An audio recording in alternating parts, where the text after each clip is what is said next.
এই নাম এই নাম মন প্রাণ অর্পণ করে দিয়ে ডাকতে পারে, তাহলে ওই বাঁশির শব্দ শুনতে পারে। এখনো সেই বৃন্দাবনে বাঁশি বাজবে, ওই বাঁশির শব্দ ওই তার এই 18টা মোকামের মধ্যে প্রথমে প্রথমে ওগুলো বলতে হয় না, হ্যাঁ, যে এক এক স্তরের যে নামগুলো আপনারা শুনতে পাবেন। দাদারা মায়েরা, তাই আসুন না আমরা সেই নাম শ্রবণ করার চেষ্টা করি। আনন্দদার পিতা তিনি আনন্দ লোক থেকে আবার নেমে আসতে পারেন। তিনি মৃত্যুর সময় যে ভাবটা নিয়ে চলে গিয়েছেন, ওই ভাবের তার কোন বংশধরের মধ্যে যদি কোনো স্বামী স্ত্রী ওই রকম কেউ নেই, ওই রকম অন্তরঙ্গ ভাব যদি আনতে পারে, ওই আত্মা ইথারে ভাসেন, ওই আত্মা আবার আসতে পারেন। তাই ওই ভাবটা মৃত্যুকালে যে ভাব ধরে সেরে সেরে যায় জীবন, জন্ম আবার তেমনি স্থানে সেইভাবে ভাব পায়। তখন মৃত্যুর সময় যে ভাব নিয়ে আসছেন, অন্তকালে তোমারে বছরে নমস্কার বরম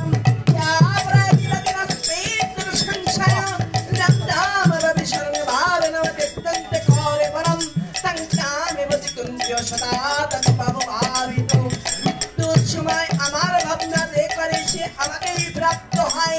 তাই মৃত্যুর সময় একটা গুরুত্বপূর্ণ সময় দাদারা মায়েরা, তাই অন্য কিছু নয়, নামময় হয়ে থাকতে হয়। যে কোনো সময় আমার জীবন সূর্য ডুবে যেতে পারে, এখনই সময় তাই না আমার শুরু করে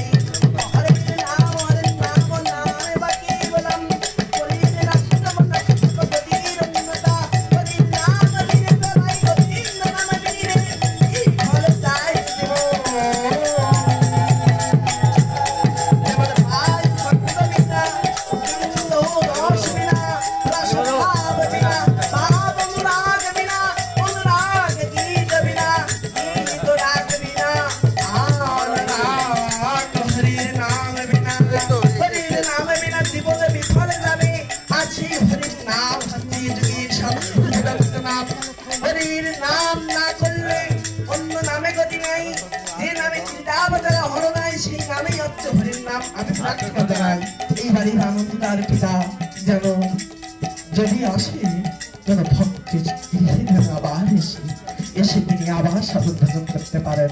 সর্বোপরি এখানে যারা আছেন সবাই আসুন আমরা এক নামে বিভোর হয়ে যায়।